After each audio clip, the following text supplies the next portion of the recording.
Hi y'all, it's Ilana and welcome back to my channel. So I'm currently sitting out on my porch. I just wanted to get outside because the weather is so warm. But for this video, we are going to be talking about a couple of social distance date ideas that you can do in San Francisco. If you're new to my channel, hi, welcome. I post content about what it's like to live in San Francisco. So if you feel like you can relate to all of that stuff, make sure you go ahead and hit the subscribe button down below. Without further ado, let's go ahead and share some awesome dates with y'all. Okay, so let's start off with something very simple. You probably know what I'm going to say, but that is to take a walk. I totally recommend doing a social distance walk with someone that you're going on a date with through Golden Gate Park. Golden Gate Park is an enormous park. There are tons of walking paths. There's so many things to see. You can do a lot of people watching, and it's a very safe activity that you can do during the global pandemic as long as you two are wearing a mask and you are maintaining 6 feet apart from one another.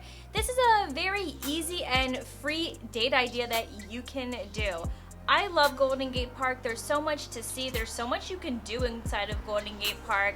So many things to explore, all for free with someone that is going to hopefully be a good date. So I definitely recommend taking a walk through Golden Gate Park. If you know of other places that you like going on a walk for in San Francisco, comment down below and let me know. I just personally think Golden Gate Park, or maybe even around the Panhandle, is very nice. Another thing that I like about this is that this date doesn't even need to be that long. You can plan the date for it to be about 1 to 2 hours, especially if you're going on a date with someone new and you're very cautious about meeting new people and worried about catching COVID. Keeping the date short is going to be ideal, and this is the perfect date to do. So a great social distance date that you can do in San Francisco will involve grabbing some ice cream at your favorite spot and then taking it to a park. So to make this even more San Francisco-like, a great thing that you can do with this idea is go to BI-RITE Creamery out in the Mission and then take it over to Mission Dolores Park. And the reason I am mentioning these specific locations is because Mission Dolores Park has social distance circles all around the park, and they're basically these little circles spray painted onto the grass 6 feet apart, and you and your date can be inside that bubble and eat some ice cream together. If you want to stay longer, make sure you bring a blanket with you, maybe some more food in case you get hungry again, a bottle of wine, whatever suits your fancy, and just be able to enjoy that time together. This is a relatively inexpensive date. I would say to get ice cream for 2 people is probably going to cost between $10 to $12. I know that's really expensive for ice cream, but it's San Francisco. What can we say? But that's just a really fun, cute date idea that you can do. It's very simple, very easy, and is another great way for you to stay safe during the pandemic. So this date is something that's very fun, very easy to engage in social distancing and making sure that you are staying safe, but that is to go on a social distance bike ride throughout the Sunset or through Greater Highway near Ocean Beach. The trail is beautiful. Who doesn't love a gorgeous view of Ocean Beach, especially on a really nice day like today? I really recommend that you and your partner go out and grab a bike. If you don't own a bike, you can always rent one of those Lyft e-bikes for an inexpensive cost. I think you can rent one for $14 for 30 minutes. It's up to you for how long you want to be on this date for.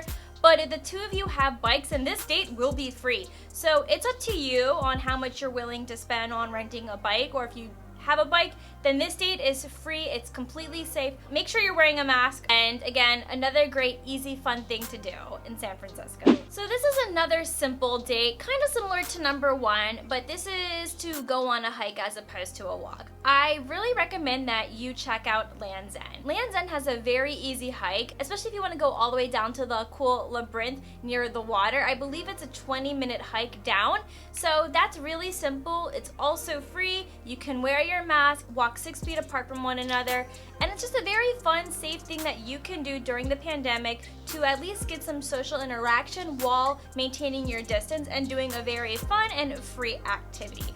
I think hikes make great dates, especially because that A, they're free and they're very simple. And you don't need this date to be that long. I think you would spend no more than 2 hours doing a hike at Land's End. Basically, it doesn't take that long to do. I like dates where you can keep it short and sweet, and there's so many things that you can see and take pictures of, and then once the hike is over, you can part ways and you'll feel totally safe while doing so. This date will cost a little bit more money because it will involve food.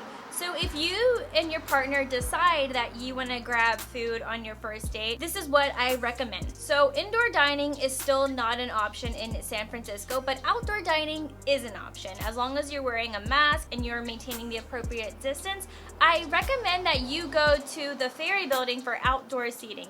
There's still tons and tons of vendors that are still open in the Ferry building, and there's some amazing food in the Ferry building. Ferry building has a ton of great options for food. So if you go all the way out to the back plaza, there's a ton of patio seating. I believe they have 76 tables that can seat up to 228 people total. So that's not that bad. So this is just a really fun, simple thing to do. You can split a fun meal together, sit out by the water, soak up the nice weather. I really recommend this date, especially if you're hungry and you really just want to grab a bite with someone. And so for the last date idea that I have in San Francisco is to go to a coffee shop in the Marina. A few that I recommend: Wrecking Ball Roasters in Cow Hollow, or you can go to the Roastery off of Chestnut Street. Basically, wherever you are in the Marina, and if you can find a coffee shop, grab some coffee to go and then walk it over to the Marina Green or Fort Mason and just soak up the fresh air with you and your date. This is a very fun, simple, easy activity to do. I think it would probably cost you around $10 to $15 if you are paying for both coffees. And then also make sure you walk over to the wave organ, not too far from the Marina Green, so you can hear the natural waves making sounds as the waves are crashing into the pipes. It's really, really cool and just a fun thing that you can do for a very inexpensive price. Okay guys, well those are all the fun social distance date ideas that you can do in San Francisco. I know this video was pretty short. I just feel that these date ideas are just pretty straightforward, so there's not too much to explain. Question I have for you is, have you gone on a social distance date yet? Comment down below and let me know what you did. I'd love to know, because I'm all about creative first dates on this channel, so make sure you share them with everyone else. And if you liked this video and you learned something new, give it a thumbs up, and I will see you in my next video. Bye!